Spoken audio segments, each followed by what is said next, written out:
Morning kabalay. Time check 3 AM.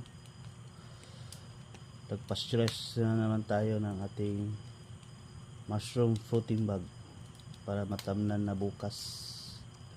Kailangan natin ng fruiting bag ngayon